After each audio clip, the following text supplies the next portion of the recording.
So I am extremely pleased to be able to introduce our own Jennifer Flaherty, and I say our own because currently Jenny is a postdoc at NYU's Jordan Center. She recently completed her PhD in Berkeley's Department of Slavic Languages and Literatures, and she's going to speak on Turgenev's modern pastoral, Peasants and the Struggle with Modernity in Russian Realism. And the subsednik will be Kirill Aspovats from the University of Wisconsin-Madison. And I'm so excited to hear about Peasants, I love Peasants, and to hear about Turgenev. Thank you, Jenny. Thank you so much, Anne, and thank you to Ilya and Kirill, and to the Jordan Center for their support, and to Sasha for hers. So I'm going to start sharing my screen.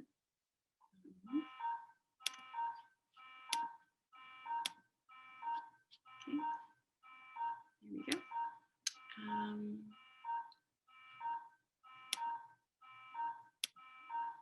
There's noises outside the street. Hopefully those will subside. Okay. At the end of the 19th century, Lev Tolstoy recalls his sense of awe at a new way of writing about peasants, which he had encountered nearly 40 years earlier.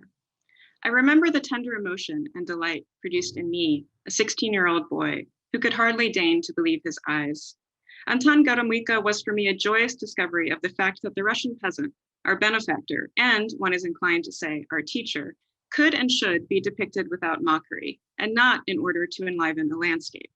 Rather, he can and should be written in his full stature, and not merely with love, but with respect and even trembling. In Tolstoy's memory, it was only in the mid-1840s that writers began taking peasants seriously. Dmitry Grigorovich's novella Anton Garamuika was published in the same year as the first story of Ivan Turgenev's Notes from a Hunter.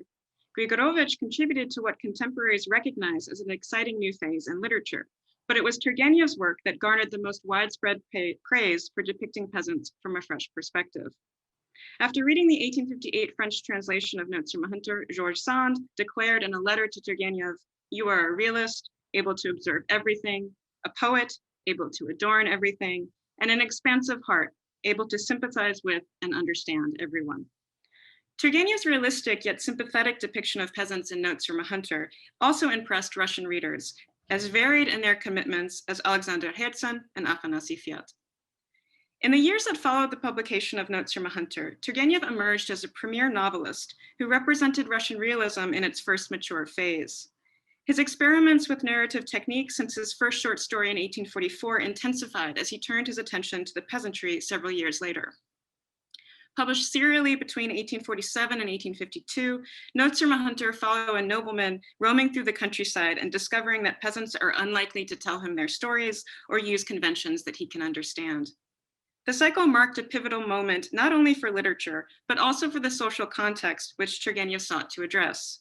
The Natural School had been documenting social malaise in urban centers, but the root of Russia's struggle with modernity lay in the country. As serfdom revealed an increasingly intolerable hypocrisy that struck at the core of gentry identity, it also became a central concern of the state.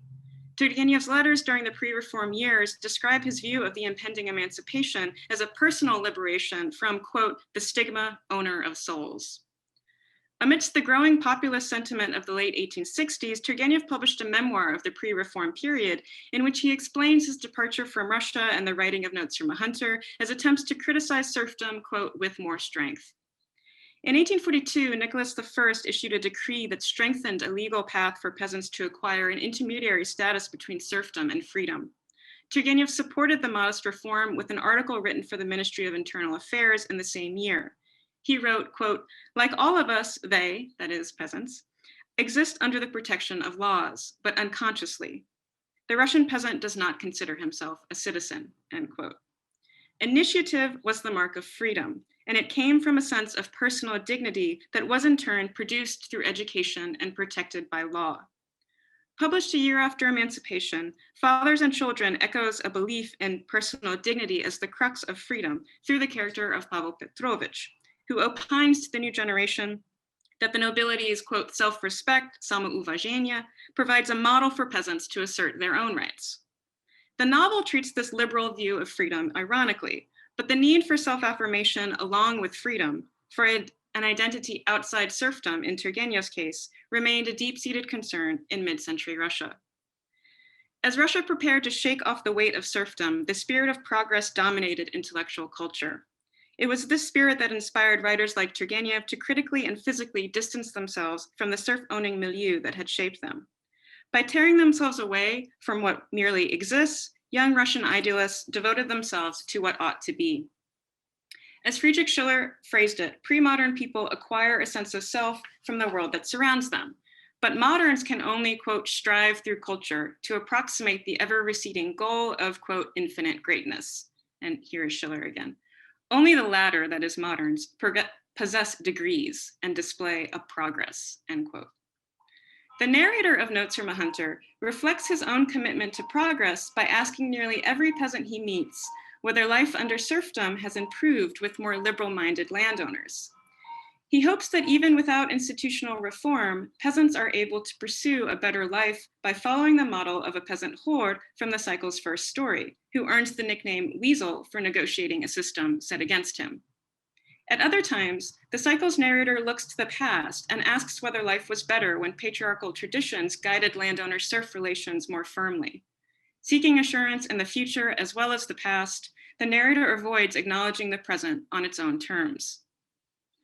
Behind the narrator's attachment to progress lies a fundamentally modern conception of time that is defined by its break with tradition. Without the guidance of the past, moderns are, quote, stranded in the present, to use Peter Fritsch's phrase. From the perspective of critique adopted by modernized Russian intellectuals, the existing norms of the present must also be rejected, along with those of the past. Moderns thus reside in the present as within a desert, cramped and airless, as one character from Notes from a Hunter describes his life on the southern steppe. Against the backdrop of the modern pursuit of progress, an equally modern retreat into nostalgia, Notes from a Hunter explores a temporality of presence, a contrast to the regime of past, present, future. The famous first story, Hord and Kalinich, announces this contrast with a pastoral scene. After lacing up his bast shoes, the peasant Kalinich guides the narrator just beyond the village border, carrying himself like a shepherd. He protects the hunters as an emissary of nature protects its wayward children. They are his flock. Kalinich shelters the hunters from the summer heat by leading them to his bee hut and leaving them to rest on freshly gathered hay. Herbs sweeten the air while bees hum in concert with Kalinich's own soft singing. Against this sensuous background, myriad human histories may unfold, but this place will remain as it is.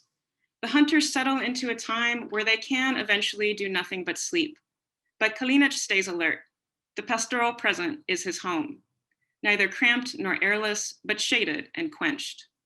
Upon awakening, the narrator catches a glimpse of the temporality that is accessible to him only on the edges of consciousness, and sees Kalinich sitting on the threshold of a hut, whittling a spoon, his face unclouded like the sky. Kalinich is neither at rest nor laboring, protected nor exposed, reflective nor unconscious. Kalinich's pastoral appearance is matched by a pastoral worldview that is best encapsulated by his response to questions about his impoverished state as manifest in his bast shoes. To hell with boots. Why do I need boots? I am a peasant. From the perspective of the peasant horde, who shares the narrator's belief in self-betterment, the problem is obvious. I am a peasant too, he rejoins, pointed to his own booted feet to lay claim to his social identity without therefore claiming destitution. Despite the arguments leveled against Kalinich's bootless existence at the beginning of Turgenev's cycle, this character's self-possession poses a serious challenge to the pursuit of progress that defined the ethos of early Russian realism. Rather than inspiring action with gritty depictions of social problems, the portraiture of Kalinich suggests that we accept him just as he accepts himself. Whereas Hord harbors thoughts unknown to the narrator, Kalinich declines, quote, to think things out for himself. He externalizes his would-be inner voice in perpetual song. Merging with his surroundings, Kalinich also makes the claim on which many of the cycle's characters insist against the narrator's progress-driven inquiries, and in which even Hord hears himself most fully expressed. Oh, mine's a hard lot, a hard life. So too will Turgenev's novels of contemporaneity voice its many battles while offering no clear way beyond them. Singing out rather than resolving dilemmas is the function of the pastoral mode as some scholars define it.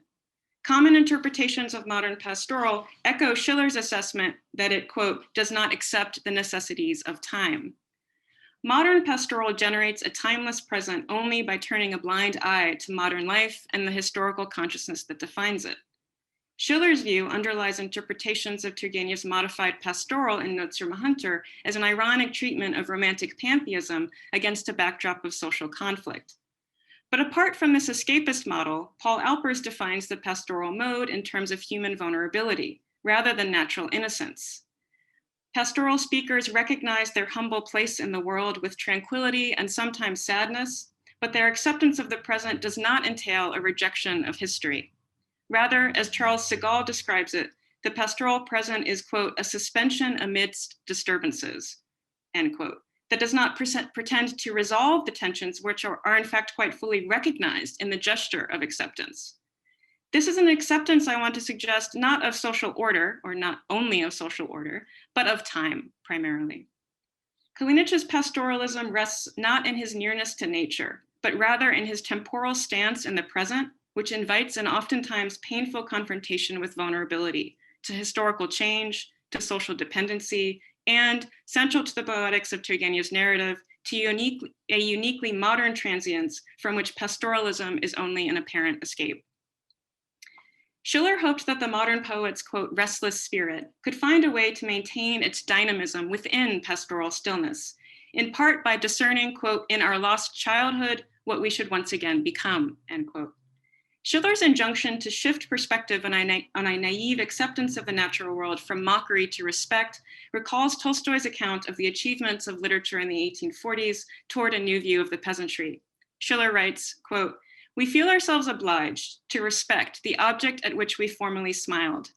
And since we at the same time cast our glance upon ourselves, bemoan the fact that we are not likewise endowed. Thus arises the entirely unique phenomenon of a feeling in which joyous mockery, respect, and melancholy are compounded, end quote. Thus also begins in Russian realism a tension that pivots on the peasant's image as one that elicits at once joyous mockery, respect, and as Tolstoy put it, even trembling. On Schiller's account, this combination is explained by the fact that the modern world must not return to, but rather incorporate the peasant's way of life. Modern poets may travel into the peasant countryside and take for themselves an image of what we should once again become that is united with their own infinite striving. Turgenev's pastoral experiment will not always follow the Schillerian line toward reconciliation as it develops pastoral perspectives on transience, but it does hold on to a fundamental tension expressed through peasant life as a literary mode. Pastoralism is an avowal of the present which society may someday earn or which it simply claims. At the heart of the tension within pastoralism is the issue of time, and in particular, the problem of the present as St. Augustine defined it long ago. Because the present dissolves into the past and the future, quote, has no space, because the present dissolves into the past and future, it has no space, even though it alone can be seen. Since the past is gone and the future is not yet, the present is the only grounds for existence, despite its negativity. Two aspects of the present, being and non-being, reflect pastoralism's divergent perspectives. In the first perspective, the pastoral mode may seek to establish existing circumstances as the only possible reality. Time is neutralized by the sameness of idyllic places that bear witness to generations, so that space becomes the primary reference point of human life. And this is Bakhtin's explanation of the idyllic chronotope, kind of a space-centered one. In the second perspective, existence is poised within the flow of time, so a temporal focus, and uniquely vulnerable to contingency. While characters battling against the past and dissatisfied with the present become the material for Turgenev's later novels, the pastoral present, a temporal position alternating between energy and repose, shapes Turgenev's mature narrative in response to the problem of freedom raised by the exploration of peasant life. In what follows, I argue that the pastoralism of Notes from a Hunter neither ignores history nor gives up on the nostalgic dream of frozen time as it moves between these poles of dynamism and repose and struggles with the relentless expectations of progress together with the complacency of self-acceptance. Turgenev's use of pastoral offers respite from modern temporal anxieties, but it also embodies those very anxieties. In contrast to later representations of peasants in Russian realism, Turgenev's portraits have no secure communal life to insulate them from the ravages of historical change. They face that change directly, without protection, and discern history even in nature as it moves through cycles of change and underscores mortality. They embody transience even as they offer an equally pastoral retreat from time altogether. After producing his famous cycle of loosely connected stories of the Russian countryside, Turgenev turned to new styles of third-person narration and eventually novels. Never again would Turgenev publish lyric poetry, the last of which appeared in print together with Horen Kalinich. He also moved away from the natural school as he turned his attention to plot. Turgenev's flair for description never diminished, but his later use of it lacked the structural importance it held in Notes from a Hunter. Boris Eckenbaum notes that the cycle's descriptive focus is, quote, suitable to an artist if his task is to tell not about events, but people, end quote. And indeed, it is people, and peasants in particular, with which Turgenev's cycle is concerned. In an 1852 letter to Pavel Annenkov, Turgenev vents his impatience with telling about people and his desire to overcome what he had achieved in his cycle. But the influence of this work on contemporaries and his own development is undeniable. Turgenev's style, including a narrative perspective balancing proximity and distance, became the standard with which young writers like Tolstoy had to contend. Notes from a Hunter and the peasant portraits that structure it were absorbed into Russian realism at its very foundation. In my remaining time, I want to trace a number of interrelated formal developments born of the tensions invoked by peasants and the conflicted pastoral mode they express, from a lyrical realism at the heart of a new narrative system to an unprecedented descriptive style, and finally a third-person narrative perspective that marks the end of a struggle to remain within the present of a relentlessly displaced modernity. The literary precedents that blazed Turgenev's path to the countryside came not from early realist prose, but romantic poetry. In the 1847 January edition of the Contemporary, in which Horen Kalinich first appeared, Turgenev published a cycle of 9 lyric poems under the title Derevna. Derevna offers vignettes of the countryside in the spirit of Pushkin's 1819 poem of the same name, but Turgenev's poem is not interrupted by the legacy of serfdom that Pushkin's speaker espies beneath a canvas of hayfields. Instead, Turgenev's speaker sees only what exists in the moment, a point in time defined not by its singularity, but by an exclusive focus on sensuous experience. So here's the poem in its entirety. And I've embolded the sections I'm going to be talking about in more detail. Readers tracking along the movement of the poem's first lines may wonder where exactly the speaker is. Amidst fields, intimate meadows, over tranquil banks of creeks and ponds, I love to listen to the baying of vigilant dogs. The spatial markers that begin these lines anticipate the location of a perceiving subject, but we are sent back into the atmosphere by the range of his senses. The speaker remains amidst and over the countryside as if detached from any predicate action of his own, until finally his position dissolves into a second-person subject. You stand and you listen, and your chest is filled with a blissful, stormless languor. As the poem's subject expands to include a multitude of readers across time and space, it also turns to embrace peasants. Contemplatively, you gaze into the faces of peasants, and you understand them, ready to give yourself over to their poor, simple existence. The country voyeur will not make the peasant's world his own, but inconstancy is reflected in its very nature. We cannot enter the peasant's perspective because the insight they offer has a non-narrative character. Nothing is drawn out to its conclusion or even its next step. Thus, the drawn-out song of one peasant is interrupted by his own cries to his horses, and myriad impressions from the atmosphere continue to overtake one another. We are left with the sense that completing the picture would fail to reflect the transience of the country and the externally focused perspectives of those who occupy it. At the conclusion of the Derevna cycle, the speaker is called away from the village to the city to, quote, meet again old enemies and friends, and thus become a solitary self once more. Only in the country is the self relinquished to the flow of time. But as the comings and goings of Turgenev's lyric speakers suggest, one cannot stay in the country forever. Concreteness slips into abstraction. Like the step described at the end of the poem, Derevna end of the poem Derevna, the peasantry lies presumably beyond history.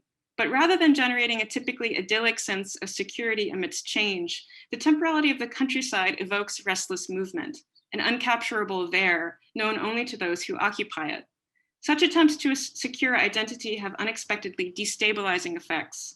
The further visitors penetrate into the details of the country, and the more they contemplate such seemingly solid actualities as a stout oak, the more remote and the more ephemeral their erstwhile home becomes. Conceived during the writing of Notes from a Hunter, the 1857 story, Journey to Paliese, picks up on this dizzying aspect of the present, of presence that is unique to life in the country. Here, the present is recognizably horrifying in its transience, which is also evident in the life of one peasant who has made his home there within loss. So let me go to this important passage. We do not enter this character's thoughts. This is the peasant not referred to here. We do not enter this character's thoughts because as he contemplates the loss of his cow, his only means of survival at the story's end. And this is because he stays completely affixed to the present moment, just as the narrator learns to do when he interprets nature's imperatives in these temporal terms. Do not look back, do not remember, do not strive there, that's not our place. Although the peasant Yegor does not share the narrator's horror at the present, he does share these insights into the illusoriness of the future and the irrevocable absence of the past. Whereas the narrator struggles in the present, Yegor is only already where he ought to be. What is required of the narrator in Journey to Paliese is not primarily proximity to nature, but a location in time whose philosophical stakes are clearest in this story. Neither nature's cyclicality nor religious appeals to the immortal soul soften the edges of the present as Yegor understands it.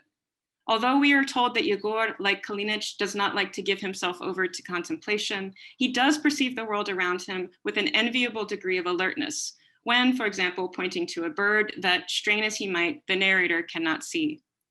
The present opens up a dizzying insight into non-being, but it also brings into focus concrete details.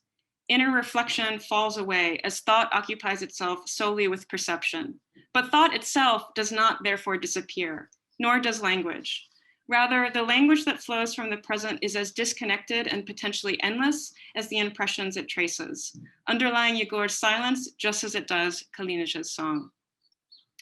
According to theories of realism that emphasize prosaic as opposed to poetic perspectives, associating peasant worldview and lyrical style is counterintuitive. In this line of interpretation, artfully composed language, and even language as such, is placed on one side of the divide and reality on another. And the peasant comes in to bolster the groundedness of the latter. But Turgenev's lyrical depictions of the countryside, from the impressionistic atmosphere of Derevna to a more ambiguous encounter with transients in Journey to Paliese, suggest a far less stable reality, one that is bound to time in the same way I want to suggest that literature must negotiate and embody it. Seeming to bemoan the need for literary mediation, the narrator of Notes from a Hunter nevertheless slips easily into the present tense, using second-person pronouns in the same manner as the lyric cycle and transporting readers, as well as himself, to the unique time of the present. For it is in the act of representation that the narrator as Hunter can entrust the preoccupations of futurity to his dog. So this is the last quote. It comes from Forest and Steppe, which is the concluding cycle to the 1852 edition. You walk along the edge of the forest, keeping your eyes on the dog, but in the meantime, there come to mind beloved images, beloved faces, the living and the dead, and long since dormant impressions unexpectedly awaken.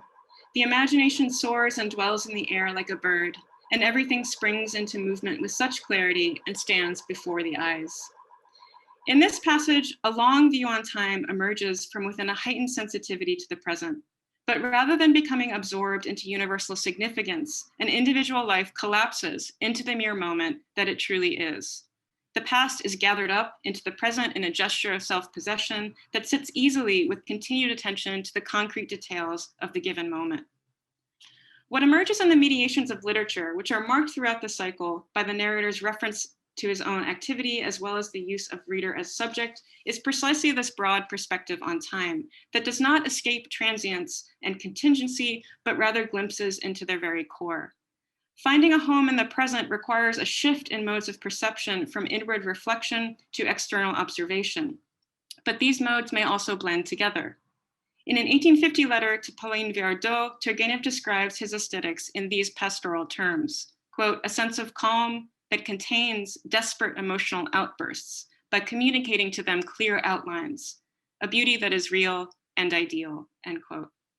As the locus of this aesthetic model, Turgenev's countryside generates outward calm in concrete images of the natural world, but it also suggests the desperate emotions they conceal, symbolized by the untamed steppe and a foreboding woodland. These sites of exteriority mark the peasantry as non-European, and they also serve as the primary backdrop of the peregrinations of Notes from a Hunter. It is here, in the time of the present, that Turgenev's cycle will attempt to linger. I'm going to stop sharing now, as that is my last quote. Okay. I'll say a quick word about nationalism, then conclude with my core arguments about description and narration that build from this foundation of what I have called Turgenev's lyrical realism. This realism will develop a narrative style central to Turgenev's form of the novel, which I believe continues to be structured by his unique pastoralism. In Turgenev's lyrical mode, the imagination soars above the arc of past, present, future. But a similarly broad perspective on time in the present can also situate us far below median existence. Thus, a character from Lugov, duly nicknamed Old Naut Suchok, sits up to his neck in water after a hunting boat capsizes, quote, feeling no need to change his position and commenting of a companion, well, he's bound to drown. This state of non-disturbance contravenes the self-determination that was central to nationhood, as Vissarion-Belinsky defined it during the period of his enormous influence on Turgenev, and the correlation between the peasantry's presumed lack of initiative and, in Belinsky's words, their, quote, modeling of the, their modeling of, quote, the nation only in the present, speaks to the unresolved problem with this temporality in Turgenev's own work. Stories like Lugov suggest that we are left with little else than the present, however profoundly unmajestic it may be. And one reason for this suggestion is the imperative that writers turn their attention to national contemporaneity. Responding to widespread nationalist imperatives that made literature a central focus, the story Death posits a conception of national identity that seeks to resolve the problem of Old Naut by contrasting existence in the present to an escapism that is marked as foreign. Awaiting the return of the narrator's hunting companion in a forest clearing, a German steward passes the time reading a novel by Johanna Schopenhauer, while the peasant Arheep, quote, remained out in the sun for a solid hour and without budging an inch. Remarking on the difference, the narrator is neither detached from his surroundings like the steward, nor fully merged with them like Arheep. Building on the union between writer and readers, a new commonality emerges between Russian gentry and Russian peasant. Readers, too, are welcomed into this union as we watch the German retreat into another world, but do not follow him there, imagining that we are not, like him, reading a book. Although Russian contemporaneity would seem to provide a sturdy ground for a cultural elite troubled by their relationship to Western Europe and dwelling in a world of letters, the image of the peasant's easy embrace of death, which the story proceeds to develop, offers something far less secure. Famously declaring how remarkably Russians die, the narrator of Death defines national identity in strikingly negative terms. It is quite simply erasure without resistance. If the nation locates itself here in the fleeting present, it may be able to boast of immediacy, but as Augustine worried of the present, it may also be hardly anything at all. Such is the problem of non-being of the present, matched only by the terribly intransigent being epitomized by Old Naut in the mud. The problem of this character returns in the aesthetic purpose of Turgenev's cycle not only to represent Russia as it is, but more specifically to describe the details of the natural world without adornment. Just as Arheep budges not an inch in the course of an hour, and Old Naut settles into a bog for all eternity, Turgenev's artistic model is often associated with restraint, best captured in a scene in Journey to Paliese, in which the narrator gazes at a dragonfly for, quote, more than an hour.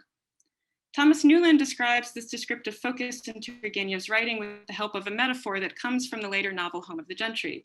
Its main protagonist, Lavretsky, experiences a peaceful torpor upon return to village life.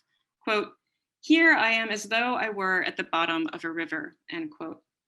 In his study of Turgenev's approach to nature, in relation to which Turgenev's descriptive style is most fully developed, Newland suggests that these scenes of stillness leave us with the sense, quote, almost of touching down to some sort of existential ground zero, end quote.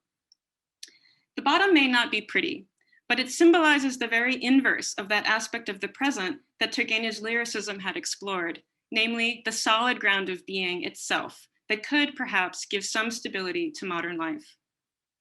For many scholars of description, the use of the detail in 18th and 19th century literature portrays precisely this kind of psychological assurance in the density and solidity of what is. According to Cynthia Wall, for example, the late 18th century witnessed the emancipation of the detail from its service to plot and character, a liberation for which Turgenev continued to argue in his reviews of Sergei Aksakov. The connection between a descriptive style in which reality appears to speak itself and conceptions of the peasantry as uncomplicated by civilization suggests how the peasantry provides a sense of ontological grounding in parallel to stylistic developments. A familiar line of 20th century criticism shares a concern already evident in Belinsky's comments on Notes from a Hunter that descriptive aesthetics like Turgenev's privilege a language of immanence. On Jorge Lukács's view, for example, writers who describe rather than narrate depict life just as we might say Turgenev's peasants accept their lot, asking not how actions produce things as they are, but only resting assured that they are. It is true that Turgenev's descriptions in Notes from a Hunter tend to efface the individuality of perspective, but the specificity of details and the way they unfold sequentially toward perceptual limits also suggests precise vantage points and complicates the sense of objectivity Turgenev himself sought. On this point, Lydia Ginsburg credits Turgenev with advancing a new form of descriptive prose by working from the romantic cult of nature to create nature descriptions that, as she puts it, are seen by someone. Drawing ample evidence for this perspectival emphasis in Notes from a Hunter, some commentators assume a sense of the given is indeed supplied by peasants and acts like a solid weight that fractures the gentry narrator's point of view into the singularity it clearly is. Yet, although perspectives are limited in Notes from a Hunter, it is rarely the case that a substantial reality is intimated behind them. What universality is offered comes in the form of negativity, as we saw in the definition of national identity. Moreover, even such apparently escapist descriptive pauses as when the narrator looks to the sky as it disappears beyond his ken trace a movement between negativity and limitation that is also modeled by peasants. I have in mind one much discussed scene in Kasyan from Krasivaya Miecz, when the peasant Kasyan interrupts the narrator's descriptive reverie with a reproach. What is often overlooked is that this character mimics the very same style of the reverie he dispels in his own description of his home in Lipetsk province, which uses a second-person grammatical subject and trails off with an emotional response to a vision recreated in the present.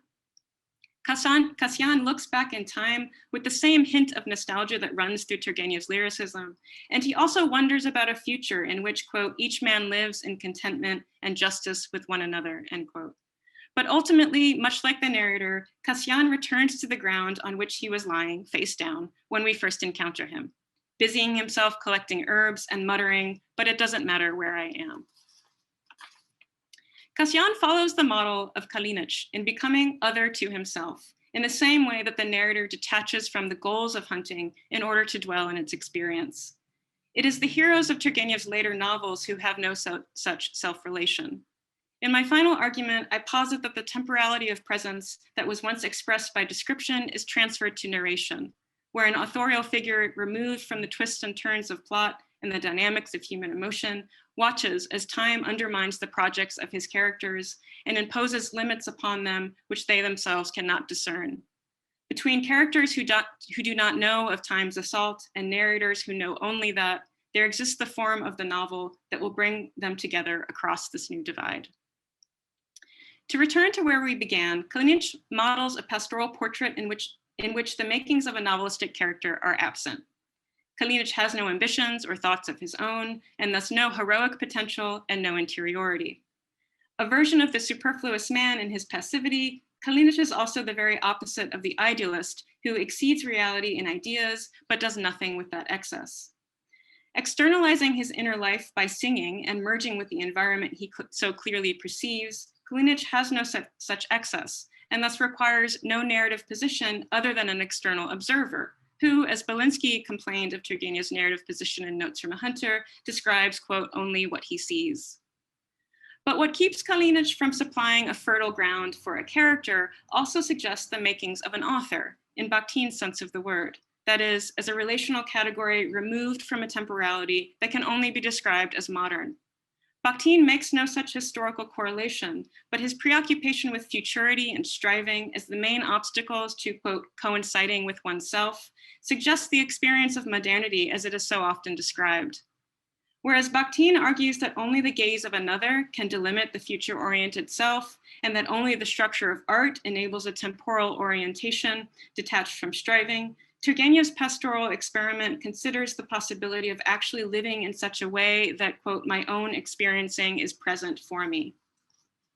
In lived experience, feeling oneself self-contented and already justified, as Bakhtin puts it, may occur in such passing moments as the scene from Notes from a Hunter of the soaring imagination, when you become, quote, like a man in possession of his whole past, and where nothing in your surroundings can disturb you. For Bakhtin, such feelings evaporate into yet to be accomplished tasks, so that self-contentment is put off onto a future in which nothing unworthy will remain. Those dwelling within lived experience, heroes for Bakhtin, cannot themselves achieve detachment from the forward movement of time. But detachment is the special prerogative of the author, and the novelistic third-person narrator in particular, as Victoria Somov defines it in her diachronic approach to Bakhtin's aesthetics. Bringing together theories of the non-referential status of fiction in the realist novel and Bakhtin's concept of authorial outsideness, Somov argues that a narrative stance temporally distinct from the narrated world is unique to the novel genre.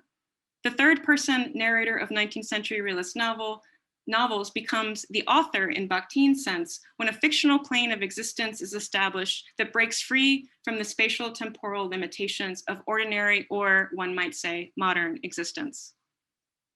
Turgenev's conflicted pastoralism, not unlike Bakhtin's early 20th century aesthetics, recognized both the value of and the problems with hero-like striving and author-like repose. The failure of repose is nowhere clearer than in the situation of Old Knout, and the need for striving is also what transforms the experience of presence in Journey to Paliese into a horrifying encounter with death. Meanwhile, the problem with striving is that it blinds us to the details of our surroundings and the limitations that structure a shared world across difference. When the narrator of Notes from a Hunter asked peasants whether life was better in the past or could be in the future, he reveals himself as just another character, unable to encompass in his view the autonomous lives of others and inevitably projecting onto them his own striving. Simply being amidst nature or among compatriots, however, also runs aground as a narrational strategy. Just as peasants do not provide perspectives on their own experience or claim the stance of I in Turgenev's writing, Notes from a Hunter is unable to sustain an internal narrative stance that exceeds the consciousness of freedom, the pursuit of something better, or at least unfinished, in one's own self and in the world. More than being inaccessible, the peasant countryside simply does not exist as a natural unity that Turgenev tries to generate by writing about it. In fact, the countryside is not a stable background at all, neither for description nor national identity. Rather, it is the stuff of story, invented, mythic, and bound up with character. No longer explained by their environments, Turgenev's novelistic characters are embattled against them, developing an inner life with the same intensity that self-acceptance in the present moves to the margins of representation. Character interiority and authorial outsideness are in fact entwined concepts. And I want to conclude by developing my suspicion that the content of the story Mumu, which Victoria Somov analyzes in relation to this connection, is key to the narrative developments she locates within it. Nearly the last of Turgenev's peasant-focused prose until his return to Notes from a Hunter with additional stories in 1874, Mumu develops a unique narrative stance in the image of the mute peasant Gerasim, who returns, like Turgenev's lyric speakers, from life in Moscow among friends and enemies to his home in the country, where he has no need for anything other than what he already has. In his return to the country, Gerasim acquires what Somov calls, quote, an authorial position qualitatively different from that of external observation, end quote. Having journeyed from passivity to freedom, Gerasim ends in detachment after the trauma of plot in Moscow, of love's loss and social tyranny endured. He has learned to listen and to be not muted, but self-consciously silent, like any good realist narrator. Gerasim's authorial temporality is characterized by all the elements of Turgenev's pastoralism, having returned home to the country where a life of lack is transformed into one of self-possession, and having also hearkened to his dead mother's voice as a call from his still persisting past. Imbued with considerable narrative power as a site of temporal exemption, the peasant countryside in Turgenev's world is a place, or rather a time, in which you affirm what limits you, whether you are a peasant in bast shoes or a landowner stamped by the stigma, owner of souls.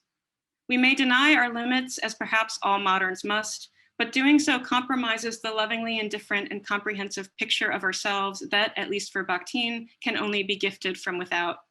What Bakhtin grants to a relational position, Turgenev imagines as a possible social existence, though perhaps only faintly so, in the pastoral image of the peasant. Put more precisely, the authorial stance of temporal detachment, if it is to have any correspondence in the narrated world at all, does so only in Turgenev's pastoral terms. A metaphor for the history of Turgenev's literary development that was catalyzed by his first major success in Notes from a Hunter, the simultaneous tragedy and discovery of Mumu is that characters and authors, as representatives of striving and repose, must go their separate ways. Just as Gerasim cannot find peace in a densely plotted urban center, the narrator of Notes from a Hunter cannot maintain a fluid merger of person and place, not even in repose of description and amidst the natural world. The efforts of Turgenev's cycle to make manifest this union in theme and in form suggest that the cycle's goal is not only to leave behind certain outmoded styles, but to consider the possibility, both narratively and actually, of a way of life that is free from the pressures of progress, yet inclusive of some degree of freedom, a resolution to the problem of modernity that wavers between escape and embrace. What Schiller expressed as joyous hope and Tolstoy later understood as trembling respect is, in Turgenev's world, a response to the peasant's image as to the possibility of actually experiencing pastoral self-acceptance. For Turgenev, this possibility is replaced by the oftentimes mournful task of imposing that acceptance on characters who cannot themselves achieve it. Thank you very much.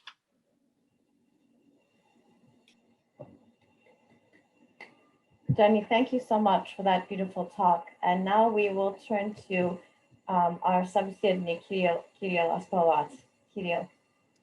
Thank you, Anne. Thank you, Jenny, for the fascinating talk. And as for my remarks, I will not actually pose questions to Jenny's specific readings of Turgenev, which so masterfully combines attention to the specifics of the text with more speculative points. But what I will do is I will try to articulate, kind of unpack some of the methodological points, which implications of Jenny's approach that I think are relevant for our general conversation of how we approach Russian realism as a historical phenomenon.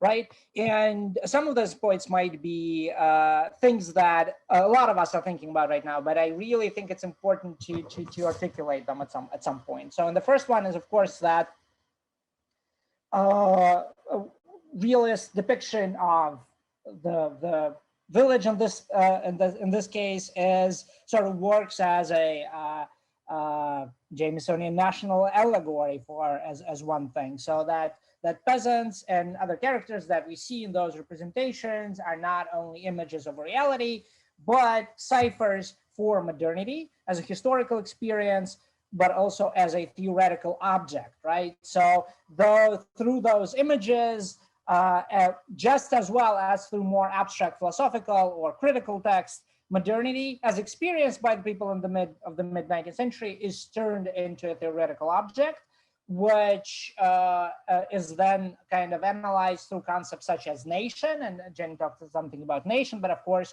the second major concept which has to be brought in and which is constantly tied to the nationhood is class. In this case, it is the peasants, but of course, a kind of nation and class are the two major concepts that help frame the Russia's modernity, right?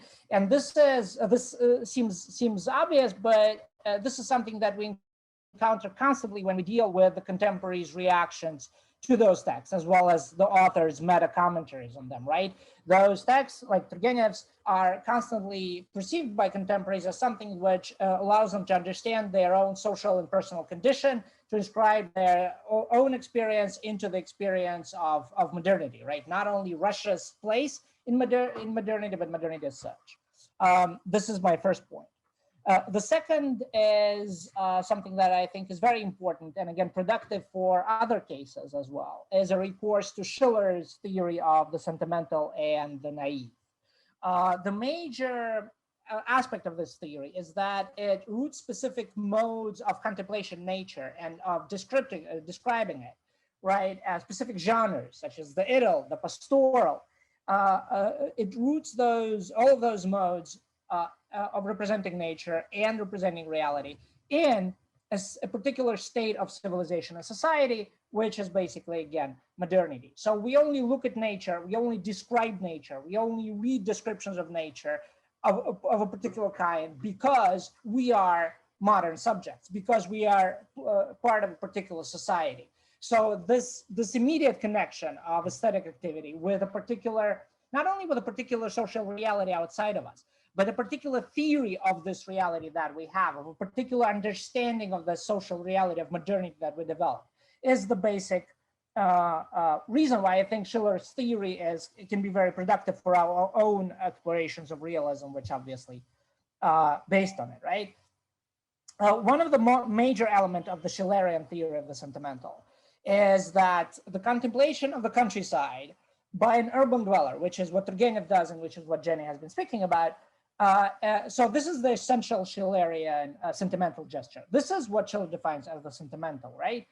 The joyous mockery mixed with melancholy, right, that Jenny found in Schiller is, of course, very much related to Gogol's fundamental formula of Russian realism, видимый миру смех, сквозь невидимый миру, неведомый миру слезы, right? So we can see, how this is not only, how this is really becoming kind of articulated as a paradigm for Russian realism, right? How the self-understanding of Russian realism must be enriched by a recourse to those theories, but also such as Schiller's, but also how we must be constantly attentive to the social implications of how realism defines and understands its own procedure, right? So the one specific aspect of this theory that I think, or of this paradigm, theoretical paradigm, that I think is very important here to understand is the very role of the contemplative narrator and the reader who looks at the nature through the narrator's eyes, right? So this is not only about constructing a representation which can be counted as good literature, but this is a site where a social role of the modern subject is constructed. This is what Schiller's theory says. So the modern subject enters into a particular relationship to the reality she inhabits in a way which is both aesthetic and autonomous as an aesthetic, but also related to how modernity is constructed in the dialectical relationship between the subject and the object and reality.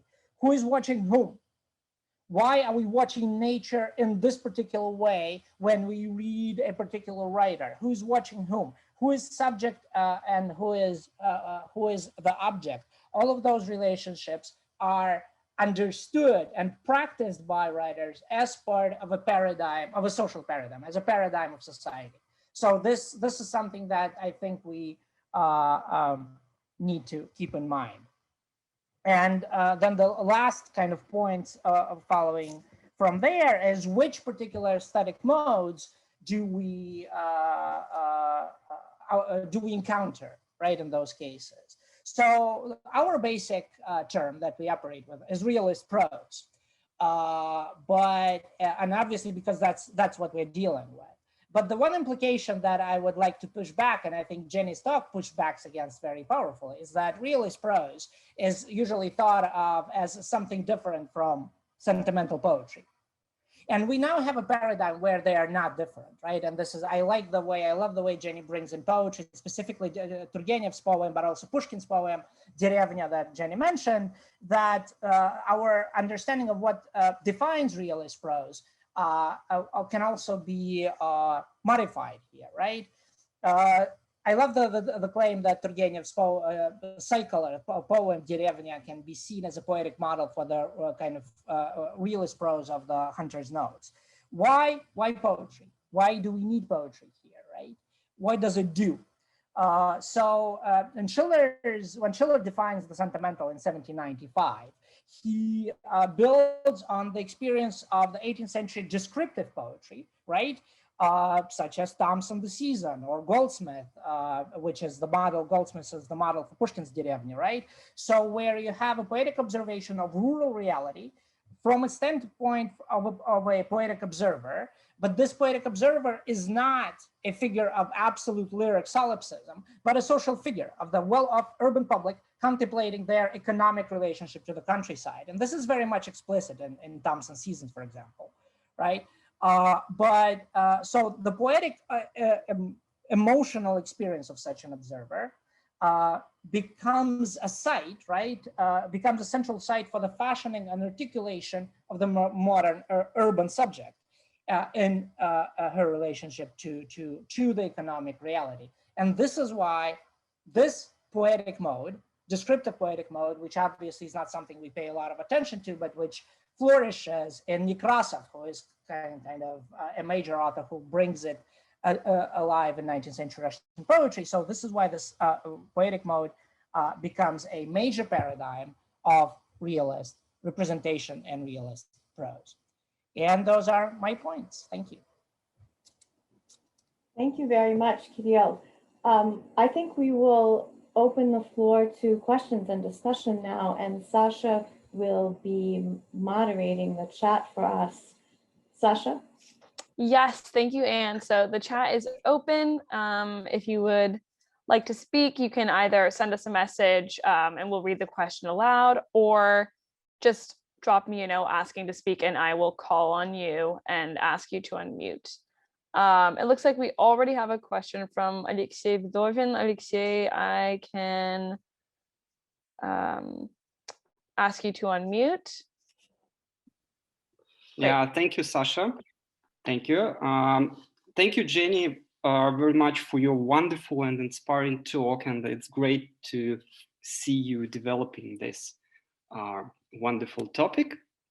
I like very much your concept and claim about the special temporality, including pastoral temporality, and with its relationship with modernity.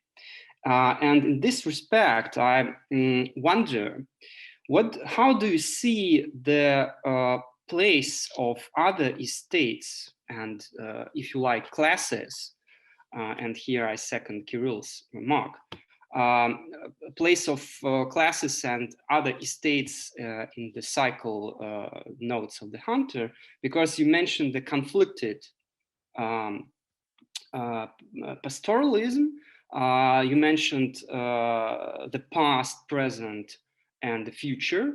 And in this respect, it's really interesting how do you treat the relationship between peasants, nobles, clergy, and other estates involved in the cycle. Thank you.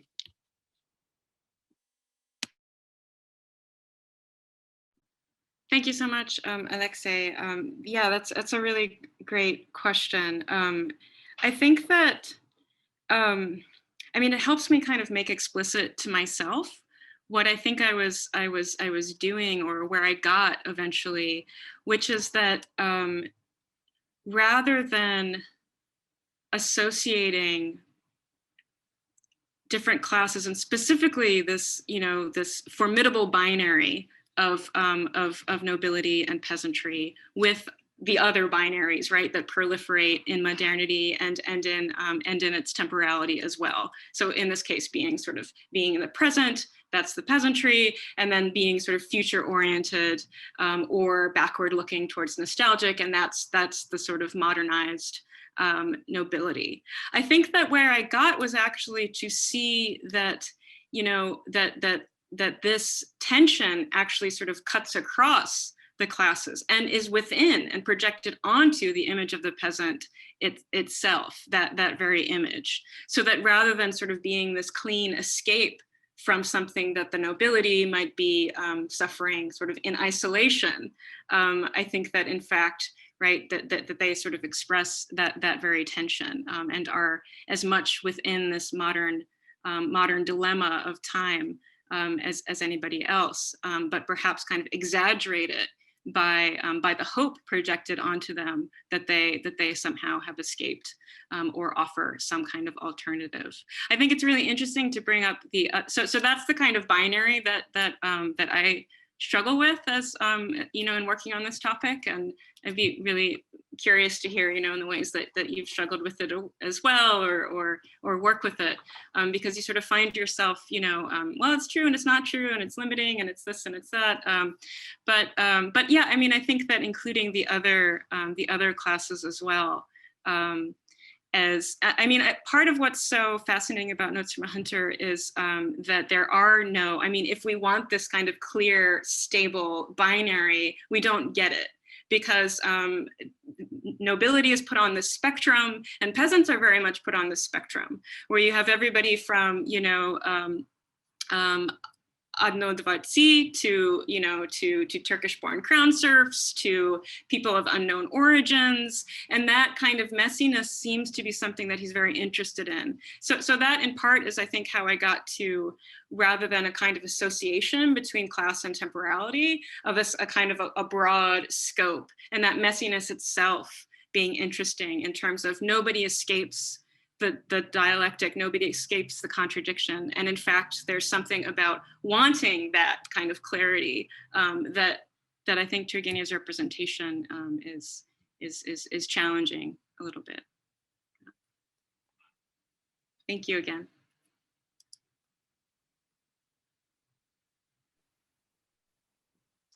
Anne Lounsbury, do you want to ask your question? Sure. I haven't read Zapiska Khotita in a long time, but my recollection is, and this relates to what you were just saying about the kind of spectrum of peasants and peasantness, my recollection is that many of the peasants are in some sense atypical. If there is, in fact, a typical peasant, or at least my image of a typical peasant would be, you know, Vanya who plows for, you know, 16 hours a day, a lot of the time. And that in my recollection, a lot of these peasants are not that. Is that the case? Are the peasants who are doing sort of many hours of absolutely repetitive agricultural labor underrepresented, because that kind of labor would be difficult to represent and make you want to keep reading? Or am I misremembering that? Yeah, no, I think that the absence of the depiction of labor is very interesting in Notes from a Hunter. I mean, I think that it's an interesting question, right? Like, because in part what's behind it is sort of, well, what is the sort of pure peasant, right? And the association between that and right, and agricultural labor. And in my understanding from, you know, and probably people in this room know better than me, or that have relied on their work, social historians, you know, that in fact, like, you know, well, this, what is the peasantry as an estate? Within that, there is very much this diversity that, you know, that Turgenev depicts. Now, the kind of cultural imaginary that wants a kind of a purity, and then that's going to be wanted for different reasons as the, you know, as the 19th century goes on, is itself interesting. But I mean, I do think that the point remains of, well, why, you know, why isn't Turgenev interested in, you know, in the same kinds of questions of agricultural work that you get in Tolstoy? Yeah, I mean, I think that the messiness of the Saslovia is, you know, to me, and again, the historians here can you know, could probably speak to it. It does seem actually to track along with what historians kind of try to talk about. And this is sort of going back to working with the binary, which is a cultural one, and working with kind of pure categories, which are real in culture, and then the kind of the social landscape itself. Thank yeah, you. but thank you, yeah. Thank you. Also, I have things to say. Thank you very much, Kirill. But, you know, we could collect more questions and I could get to that at some point. Jenny, you can go ahead and respond to Kirill's comments now if you'd like. We don't have a too long of a queue yet, so please go ahead. Okay. Well, first of all, thank you, Kirill, so much. This is really helpful framing for me in this sort of big picture method and approach and all of these sort of nagging questions that are beneath this project. I think that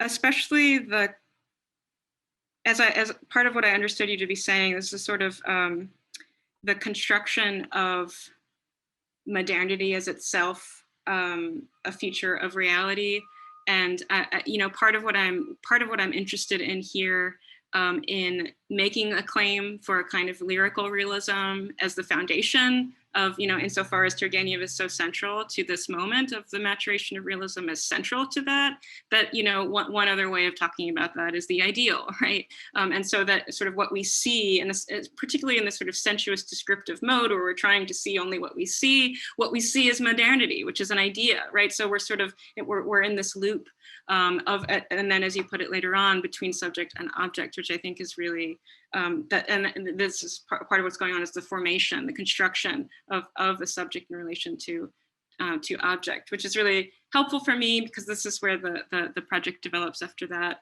and really trying to think about the emergence of the novelistic subject in relation to peasants, literature's encounter with peasants, and why poetry, I think, is a really big and interesting question. And I appreciate, I hadn't thought of myself the you know, the relationship between Schiller's sort of mockery, joyous mockery, and the combination with that, and sadness as kind of Gogol's aesthetic program. That really comes back up for me in my work on Nekrasov in the sort of same paradigm. And so their poetry is again. So there's something there, and that was my, you know, intuition with Turgenev as I worked. There's something about something that poetry does in the stage in realism to work out these questions that I do think lays at the foundation. So coming back to that and through the Gogolian lens will be really interesting for me. So thank you.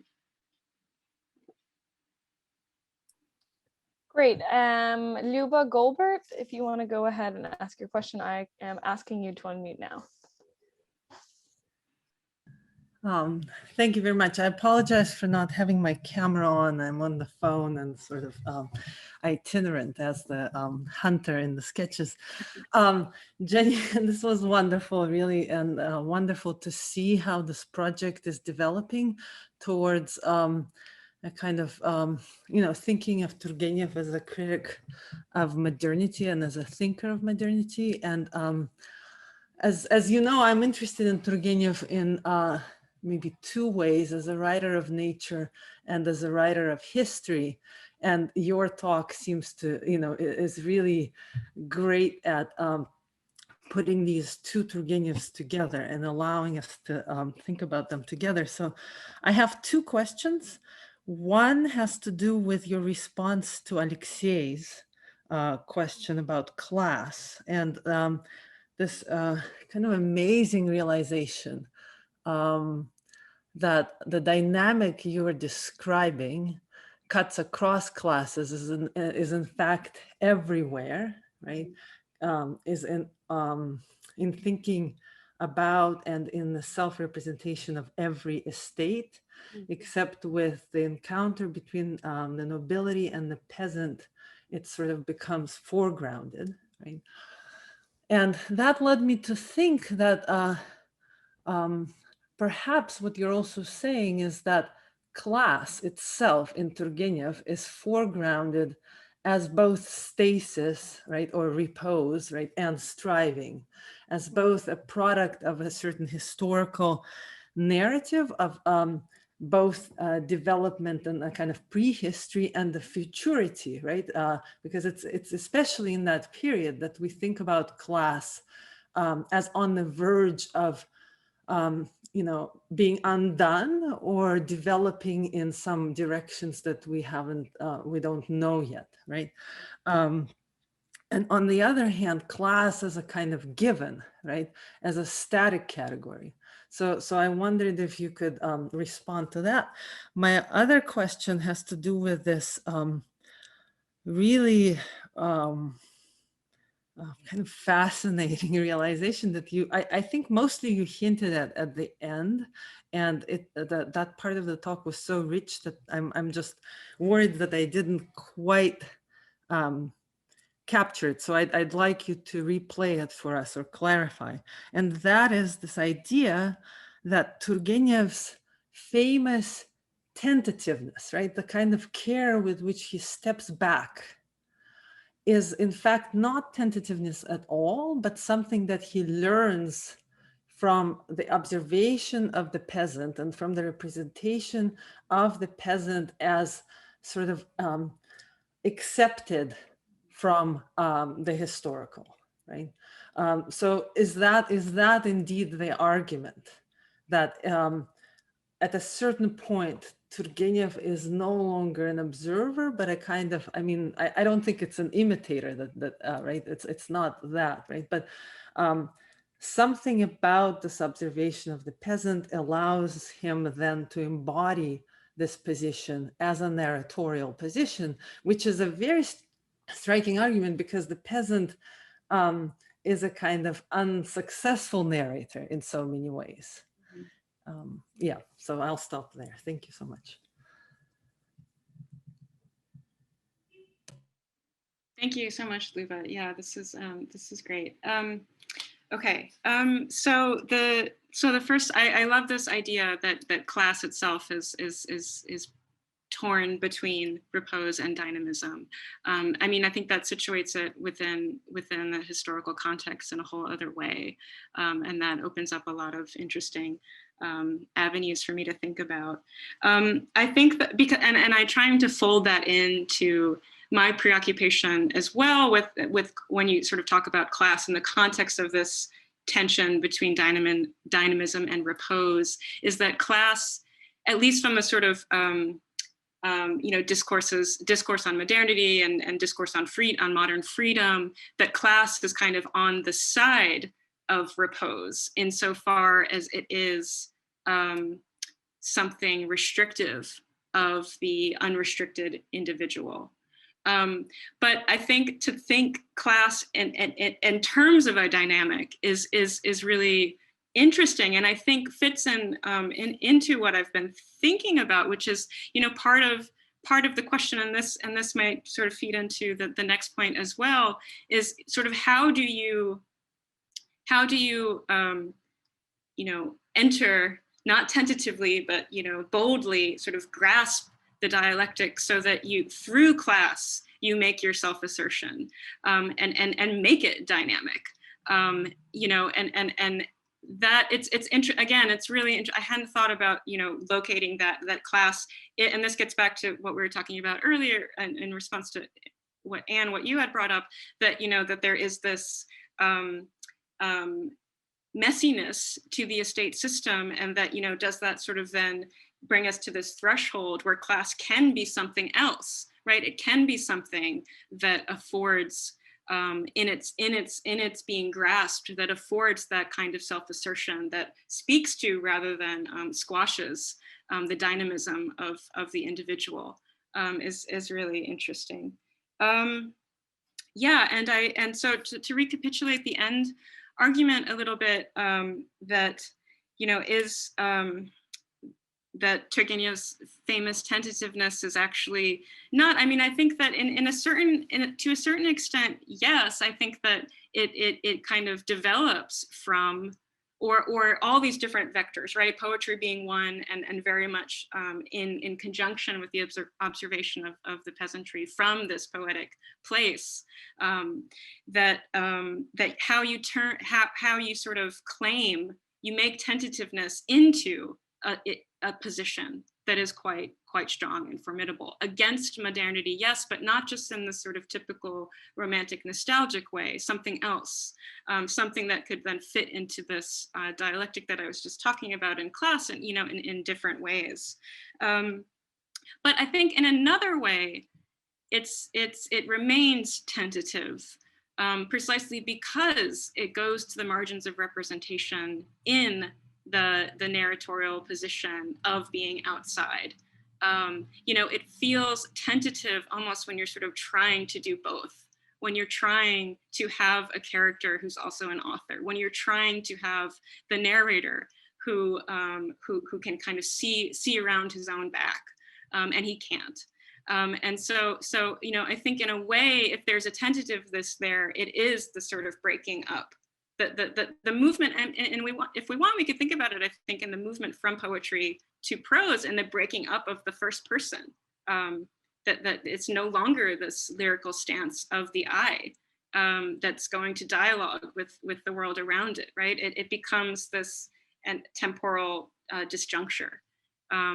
And so in a way, that the tentativeness is transformed, and in a way, then it moves once it is, right, and it sort of sees what it is. It has to move into structure, into this kind of stance of outsideness. So, but thank you.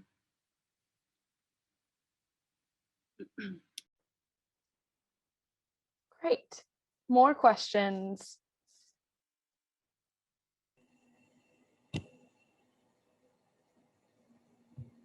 Bella, Gregorian, I can unmute you.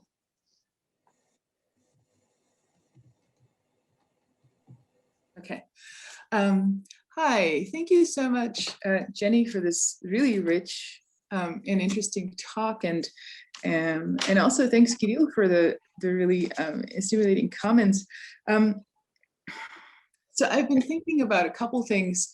One, I was thinking about the choice of the word peasant in English rather than serf. I'm by no means suggesting that you use the other word, but I was just thinking about, I guess, concepts, right? The kind of the key concepts that seem to animate your argument. And it seems to me that some of what's like what we've been talking about, some of what you've addressed, really recognizes the multiplicity, in a way, of points of entry into this content. So like one point of entry would be legal history. And I'm by no means suggesting that's the point of entry that should be pursued, but just to kind of think aloud a bit about terminology and ways to address this. If one were to take the kind of legal historical route, then you would be thinking about like the legal history of the peasants as a saslovia, and then you might identify some particular reasons why peasants become this very rich object of representation that then gives rise to the complex narratological operations that you describe, right? I guess one really kind of very simple question that's on my mind is, are you making an argument for a divergent Russian modernity? Because the kind of common reason for Russian modernity being divergent, and I'm not, again, saying that we should think of it this way, but is precisely the perception on the part of Russian intellectuals themselves that about the kind of inappropriate longevity of serfdom, right? So I guess what I'm wondering is, to what extent do the moments that you describe, if you were to kind of view them or regard them with this kind of fulcrum of history, to what extent is this a story about unfree labor, bondage, and so forth? The other thing kind of related that I wondered about was I was really struck by your opening with Sand calling Turgenev, I think, a realist and also a sympathetic heart. That seems like sentimental realism, right? And so I guess I wonder again about various kinds of contextualization, like whether you see this chapter, this story, as part of a kind of European or even world literature kind of narrative about, you know, realist aesthetics and class. Again, whether you want to argue for Russian divergence, which I'm not sure you should, or actually a kind of more holistic exploration of narrative capacities for various kinds of, to my mind, political ends.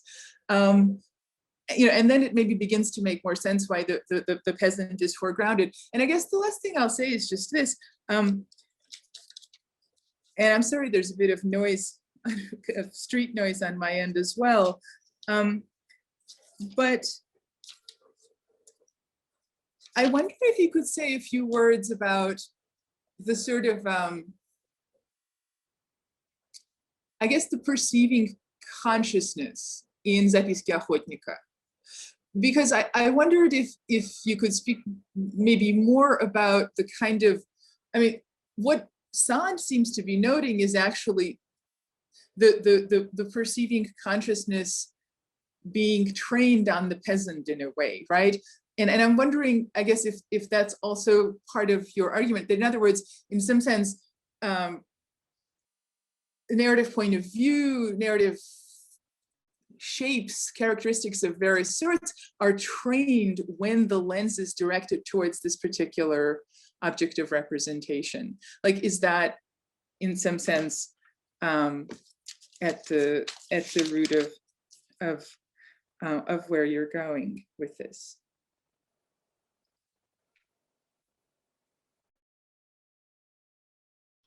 Thank you so much, Bella. Yeah, all of this is really fascinating and helpful.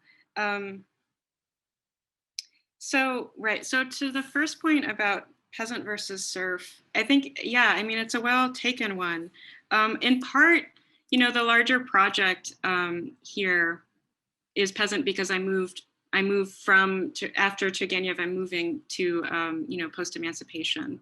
But it is very much serf here because what ended up, you know, becoming front and center, and it's not that this goes away entirely, but it's going to be mixed with other things later on, is freedom.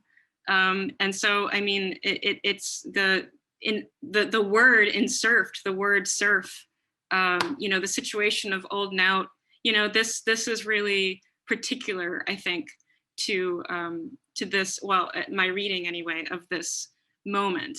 In part, I think I use the word peasant as a kind of continuity with the rest of the work. Because I do think that in a way, right, like the serf part and in terms of its evocation of the problem of freedom doesn't go away, and it becomes a sort of literary part of the constellation of the literary peasant. But I mean, I take the point, and I think that serfdom here is front and center for all of the conceptual and literary dynamics. And then how that fits into the sort of larger point of entry. Yeah, I mean, I think that is, I mean, it does strike me that this literary moment is also a historical moment. Things came together, and this gets to your point about, I think, sentimental realism as well, and then the earlier discussion about poetry. Sort of things come together, literary possibilities, literary models, and the need to grapple with something. You know, these vectors converge, and that's something being the peasant that has emerged, I think, not only in literature as this sort of new object, but in the larger historical context. And yeah, I mean, I think that as far as I know, that it is the sort of pre-emancipation moment already, in the 40s. It's the intellectual context as well, with the problem with gentry identity as being grounded in serfdom, amidst all of these other ideas that are becoming really important in the 30s. But also, this sort of build up to the emancipation, I think, would explain how this sort of object comes to be something that literature then needs to deal with, and that there's certain modes then that can do that. It's this kind of, perfect storm. And then the divergent modernity, I think that yes and no. I mean, I think I want to have it both ways, that this is a larger story about, European realist aesthetics and class. And it is also a much more specific story, precisely for reasons of history, but I'm less secure. I mean, just literary history that I feel more secure in, that, we have a much sort of closer sentimentalism and romanticism right there as being part of realism, and the Gogolian lens that Kirill brought up, right? So there's a very different dynamic here at the foundation of mature Russian realism that is particular to Russia. That in large part is what I'm interested in. I mean, of course, I'm also interested in, because my writers were interested in and my thinkers are interested in, as they will be through the rest of the century, well, our peasants are our way out of this common modernity. Do they offer us a different one?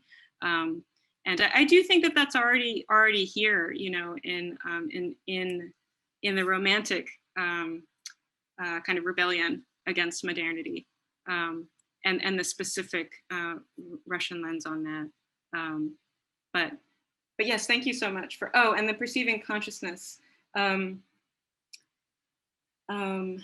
Okay, yeah, so I'll have to think about that, and I have lots to say on it, but I feel like I'd love to hear more. So thank you for all the rich points, Bella. Yeah, Klieger, if you want to go ahead and ask a question. You should be able to unmute now. There we go. Thank you. Thank you, Jenny, so much. And this was really interesting and thought-provoking. And Kirill for the framing, which was super helpful as well. I guess I wanted to ask for a little bit of clarification, as well as maybe a kind of to encourage you, or to sort of to hear you say something in the vein of, if you would be willing, in the vein of something like ideology critique. In other words, what does this focus on presence, which sometimes appears in your language, which I think is faithful to what is taking place in Turgenev, in kind of quasi or even just straight on metaphysical terms as the ground of being, right? What are the politics of this? What happens? What exactly? Where does the boundary between presence and escape pass? Right, because you do want to keep them apart. Occasionally, they sort of feel like they're kind of drawn closer together. And as you were speaking, I was thinking in particular of this episode in Fathers and Sons early on in the novel, where we get, as Arkady and Bazarov and Arkady's father are returning from the station to the country house, and they see, there are two descriptions of nature there, right? Landscape. First, you have the description of landscape in which history appears very prominently, right? It's occupied, right? There's a prehistory, peasants live there, there's poverty, all of that, right? And Arkady thinks, oh, this is really bad, life is really bad, something needs to be done, but what? right? And then we get this beautiful spring, right, that arrives, and we have presence, right? So we have a move from history, from historical landscape to the landscape of presence, which is a move that, is a kind of, to my mind, is a kind of typically Turgenevian displacement, or a kind of turning away from history into presence. Melancholy often comes with the feeling of presence, right? Melancholy is the emotion of passivity, of inability to do anything, and so on and so forth, right? So hopefully that was clear. And yeah, I mean, I guess the politics of presence is what I was wondering. Thank you. Yes, I mean, in many ways, the politics of presence is what drives a lot of my thinking here. It's really central, and I think that part of what I was trying to do is in the longer piece on this, I do end with those landscape sections in Atsi Dieti that you're mentioning, and part of what I came to. And this is why a certain theorization of the pastoral was so interesting and helpful to me, is that I actually don't think, or I think it's interesting at least to entertain, that these are two different landscapes, that it is a rupture, that we have a landscape of history and a landscape of presence. In fact, I think that the landscape of presence includes elements of historical experience. And that there is no escape from that.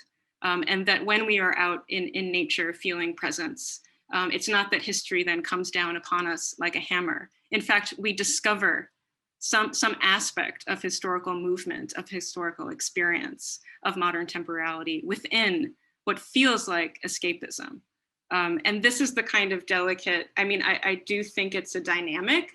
And if there are moments when it feels like it goes into, what I think is absolutely right, the sort of metaphysics of presence, the being, the solid ground, the language of immanence, that it does go there, right? And it goes there for certain reasons, and then it's pushed to the other side for others, because we get here for certain reasons, and then we realize, oh, that this might be old now. Is this really what we want to support? Sinking in the mud, identifying with oppression, celebrating oppression just because it's solid enough that it's a known quantity and this is the way things are. Well, that's a problem too, right? And I guess part of what I see is Turgenev exploring this, and so that to come down on one side or the other, the language of transcendence, the language of immanence. I think it moves between these poles very much. I don't think it's resolved. If it's not resolved thematically, I think it's in some ways it's resolved structurally by moving some kind of other vision into the structure of art. Into the authorial position. So yeah, I think that, I've thought very much about, I think that Jameson is the sort of helpful person to go here for me. And even there, you can trace sort of different ways that he articulates the politics of presence. So in one moment in the Antinomies of Realism, the appended chapter on the end, the providential, presence is the sort of ontological realism. It is the sort of want for the density and solidity of what is. It is something that doesn't want any glimmer of any kind of way of difference, of futurity. That's presence there. Well, presence also shows up, right, in the framing of the antinomies as what will eventually become termed affect. And that this is a different kind of political presence that has its own problems, because it's the sort of presence of, if you're sort of just in the moment, then, you know, where does responsibility go? And then this looks like late capitalism. But I mean, I think that there is like, you know, there's even in Jameson, I don't think presence is an enemy to transcendent futurity. I mean, I think that it's very much a part of, and certainly in Schiller, who wants to end in some, you know, not in the density and solidity of what is, but somewhere different. It does seem that taking presence along with us is important. It's important not just as a model for, look, that's our utopia, let's get there again. It's important as a model, at least I think in Turgenev, or what he kind of brings up as this model of self-possession and self-acceptance that allows you to stand anywhere at all, to then claim any kind of futurity at all, right? Otherwise, you're sort of awash in demands of am I doing it right? Am I good enough? Like, no, you know. And this is why this sort of, I pulled out this one quote of, you know, Turgenev lamenting his stigma, but like all of the pre-reform letters are so tormented. You know, it's like, I just don't want to be this thing, and I think that, you know, that is part of where. Part of what kind of comes out, it's like, you know, if you don't have this element of presence, then you're just like, I don't want to be me. Like, I don't want to be where I come from. I don't want to like own this sort of whole, it's like, what if it's this sort of moment of self-possession that from there, you know, envelops or makes room for the kind of futurity that I think Schiller was looking for in the combination. So, yeah.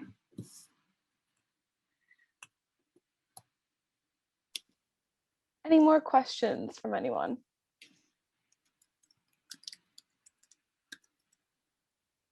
Ilya, do you want me to unmute you? You should be able to. Thank you. Only if there are no more questions for now. Yes, please go ahead. Yeah, just as a kind of, I think this was a great response and very helpful. As a kind of follow-up, when you said you know, I come from nowhere, right? Like if there's no presence, I come from nowhere, or sort of I'm weightless in a certain way. I wonder what happens to the past, right? Do we need presence? Is the past not enough? Right, and I realize that this is kind of you know, maybe this is taking us away from Turgenev a little bit, but I also really don't think so quite, because the past is so weighty in him as well. Yeah, no, absolutely. I think that, I mean, these moments, I didn't get to talk about it in great detail, but the moment that I talked about in Forest and Steppe, where he's in description, in the thick of description, in the moment, and suddenly he looks up and these beloved images come to mind from his past. They're images of people he hasn't thought about in a long time. His whole past is there. And so the past is in, it comes up in precisely the sort of presence when you've achieved it totally. So in a way, I think that there is, the past and the present are very, very close in this regard, because what you get from presence is the sort of gathering up of the past. There it is, and it's there with you. So depending on how you want to call it, you could call it the past, because and then going back to the sort of political, it's the sort of Benjaminian question of sort of how do we remain modern and also like draw on the past and look at the past and really remember.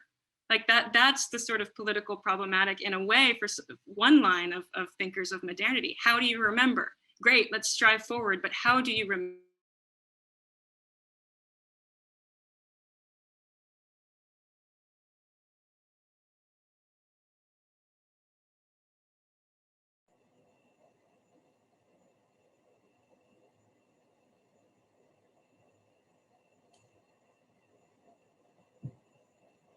Looks like Jenny's frozen, so just give her a few seconds.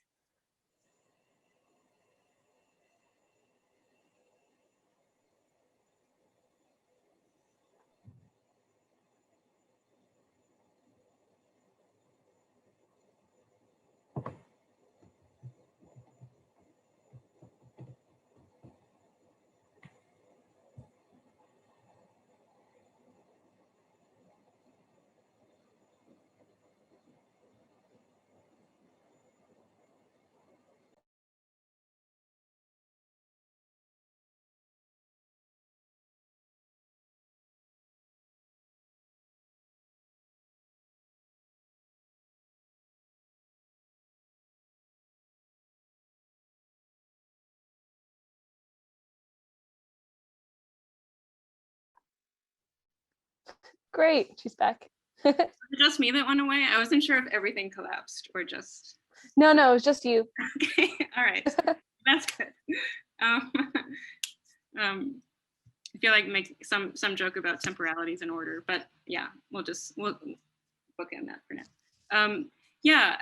So what was I saying? So the past has to come into the present, and that this has, I think, much more, to my mind, for lack of a better word, revolutionary potential than discussions of presence might make it seem.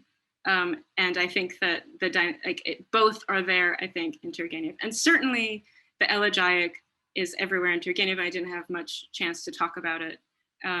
But I think that so too is a very keen awareness of the dead ends of nostalgia. You see it not just in Journey to Palacier, but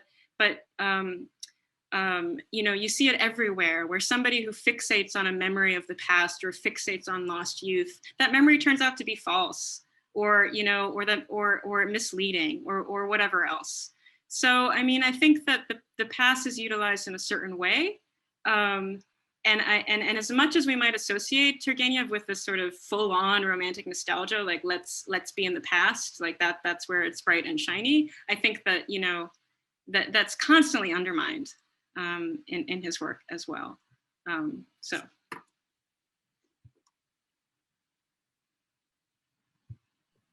I don't know, did I answer it, or was there more to say? Probably. No, I think that was also super helpful. I mean, one thing that I'm preoccupied by in my own kind of interest in Turgenev, I guess, is, again, Sasha, are there any questions? No, you can go ahead. Like we're having more of a free-flowing discussion, but one thing that I'm preoccupied by is this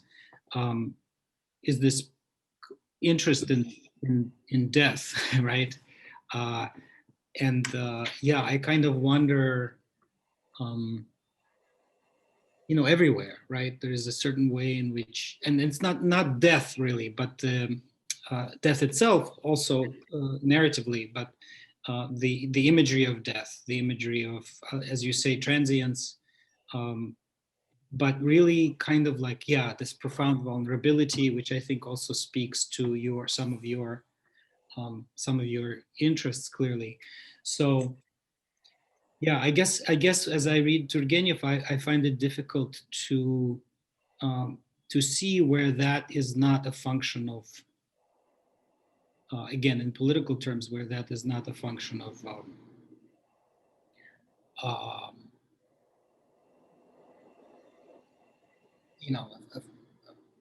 Complacency. I wouldn't, not quite complacency, but more defeat of a certain kind, right? Mm-hmm. Yeah. How do you read death, the preoccupation with death in Turgenev? You fold it back into presence. And I think that it's a big question. I mean, it's one I'm still grappling with, because I'm thinking about it in Tolstoy as well. Because it seems very abstract, but I think that it's very much in all of these scenes of concern for, with peasant as object that motivates narrational changes. I think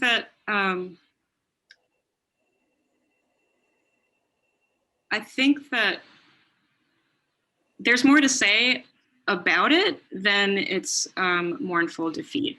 I think that it has to do with shared limitation, which has been very interesting to me to sort of break down a kind of binary between gentry and peasantry, while respecting obviously the reality of it, the more sort of projected cultural binary, as though there is no shared vulnerability, as though, and this is so much what Pastoral is about, and I think Ebsen's sort of classic account does this beautifully, as though we can't relate, and this is part of it, is if you're sort of constantly like this preoccupation with, a role as sort of being outside of nearness to death, of vulnerability, then, It's very hard. Any kind of solidarity is very hard. You know, it's just defensiveness and guilt, and as though you're sort of outside of all that. You know, and Ebsen's whole thing about pastoral is like, no, you're not. You know, and that's why pastoral is what it is. You know, he just calls it sort of boiling down the complex into the simple. It's not looking at a life and being and maybe this is where it diverges in some ways from sentimentalism, as your work is pointing to, Creel, like that. You know, I don't know that it has to be about here, at least in the sort of grappling with the sentimental legacy of a pity that further enshrines a difference, and you know, and that it collapses in some ways. But I see a raised hand and another. Yeah, Elise Wirtschafter, I can go ahead and unmute you. You should be able to, sorry, you should be able to unmute yourself now. Thank you. I apologize for keeping my camera off. So Jenny, thank you for the talk, which I found very lyrical, and I liked your term, lyrical realism. I have a question from the perspective of a historian, and you know, maybe I assume that when you use this term modernity, you have something very specific in mind that relates to literature. So maybe I missed that in the earlier part of your talk because I was a little late. But I just wanted I just was wondering about the use of that term, because among historians, that's a very problematic term to use. It's one of those terms that we avoid, if at all possible at this point. And so I just wanted to mention that and ask the question, since you do seem to be sensitive to and attentive to and interested in the historical context. So I wouldn't say you can't use the term, but I just wonder what it means in the context of your work and the material you're dealing with. Thank you. Yes, thank you very much. I'm very sensitive to the, you know, what I'm doing when I say modernity, but I'm not quite sure. I mean, this is something that I really hope to dive into and work out. And I'm finished with the meat of the project and really going into that term in the introduction. I think that, you know, what I can say now is that I'm interested in, you know, the polemic, if it is still that. It sounds like you're saying maybe it's resolved in history of using that word, especially, and then there's the whole thing of Russian modernity. You know, and I'm sensitive to the all these sort of components that are grounded in material history that then sort of come under the rubric of modernity, that open up their own cans of worms, be it capitalism, be it nation state. All of these can have their own separate conversations about why Russia is and isn't. I think that for me, starting out for now, the thing that I can say is, you know, that I'm interested in modernity, and I use the term as, for lack of a better word, the philosophical discourse of modernity. So it coming into being, it being called upon in this way to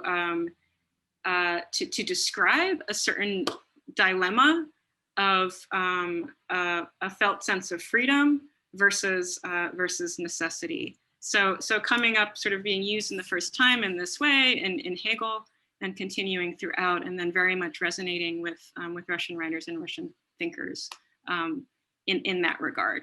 So the discourse of is sort of what I'm really I'm interested in, then how you know, it is a historical phenomenon as well. And at some point these things can't be disentangled, right? Like, how do we get the dilemma of freedom? Well, this comes from the French Revolution, which comes from Enlightenment, which comes from all these other material factors, right? So it's all kind of, it's related, but my interest is sort of like how it then creates these cultural and largely philosophical discourses that I see as permeating these literary texts. But thank you for the question, and you know, it's good to keep in mind that it is it does sort of raise this sort of, well, what is it, and can we use that word, and what does it mean in different disciplines? And I'm very interested in historians' take on it now. I mean, I know that it's always changing, or maybe not always, but yeah. So thank you. Thank you. Your explanation makes perfect sense. Thank you. The discourse of modernity, that makes sense. So thanks. And we have a question from Eugene Clay. Thank you so much for this fascinating talk. In the field of history, there is an ongoing debate about the possibility of multiple modernities, a concept developed by S.N. Eisenstadt in response to Samuel Huntington's Class of Civilizations thesis. Do you think that there is a Russian modernity that Turgenev is reaching for? Thank you.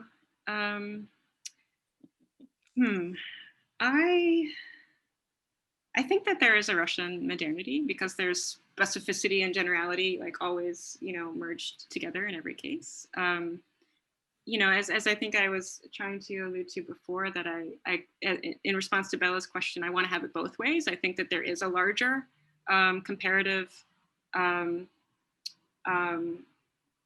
synchronic history. And I think that of modernity and happening sort of simultaneously in different ways. And I also think that there is a specificity. I don't know that I think Turgenev is reaching for a Russian modernity. I think that he is tormented by the questions of modernity as he experienced it, which is, again, in part is sort of broader, in part shared, in part very specific. And the question of reaching for, I read in part as this sort of another whole rich line of inquiry, which is a sort of alternative modernity, which, arguably then already by romanticism, it's like, well, let's find a way different from this, or already after the French Revolution, like, let's not do that again, let's find a different way. So I think there are elements there with the kind of romantic nostalgia that I think is in Turgenev, although, as I've been saying in my conversation with Ilya, that, I think that it's not just that, or maybe not even ultimately that, but that there is a very troubled relationship to what a kind of groundless, progress-driven modernity means and looks like. So reaching for something other than that, yeah, I think that's there. But I mean, to get to the point of like, well, that's arguably there in any modernity, in European modernity, in whatever kind of pure modernity you want to locate, that there is already that kind of tormented struggle of, well, is this really the way to go? This is the high cost of progress. This is, how do we merge these two now separated poles? How do we re-achieve belonging with freedom? All of these kinds of things. But thank you for the references. I don't know about those, and I will look into them. Eugene, would you like me to unmute you so you can respond?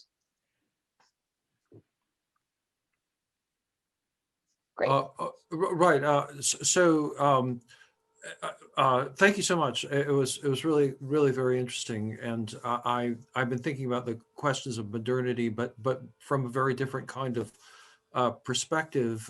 Michael David Fox wrote a very who's a historian and of the Soviet Union, wrote a really interesting essay on questions of modernity that was published in NLO. I think it was 2016, so about 5 years ago, with responses from a number of historians and anthropologists. And it is, like Elise said, there's a kind of concern about the word in history, and part of it is the question of, is the Soviet Union modern? Is Stalinism modern? Which of course is beyond Zapiski Охотника, but I just it may be helpful to look at some of that, or you know, I'm trained as a historian, so I'm trying to connect your talk to things like, you know, Jürgen Habermas wrote a famous essay on the incomplete project of modernity, and a lot of the issues that you're raising, the issues of time, you know, and thinking about like, do the peasants have a history, right? That's a very Hegelian question, and a really one central to modernity. But those, I think, like for Russianist, Michael David Fox's essay, which he's posted it was published in Russian in NLO, like I said, in 2016, and then but he published his English original on H Commons, and I found it very, very helpful for thinking through these things. Insofar as it's helpful, I don't know how much of this post-Cold War and kind of these questions especially are questions about, you know, Stephen Kotkin suggested that Stalinism in his book on Magnitogorsk, he suggested that Stalinism as a civilization is really an outgrowth of the Enlightenment, and he sort of backs away from that later, but that's, you know, that's kind of a high stakes question. Does the Enlightenment lead to Stalinism, right? And is that what modernity is all about? So at any rate, thank you so much. I want to read Zapiski Ochotnika again. Thank you so much. That's really helpful and illuminating that part of the problem with the term modernity in some debates and discourses is that, you know, is looking at it from Stalin, from the perspective of Stalinism. Yeah, I think that, yeah, it's very helpful.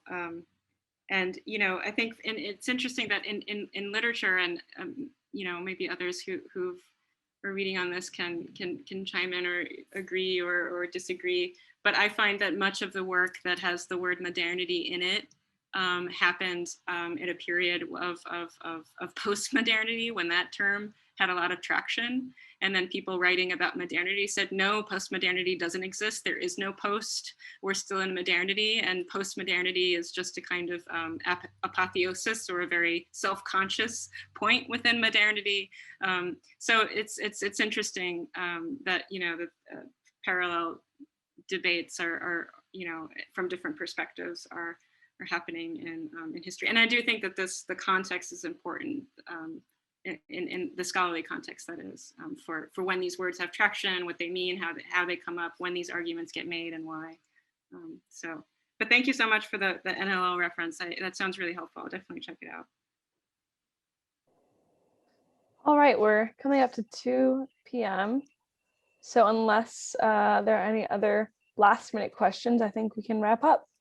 Yeah, let me say thank you once again to Jenny, to Kirill, and to everybody else. This was an incredibly rewarding paper and discussion. So thanks again to everyone, especially to our presenter. Thank you, everyone.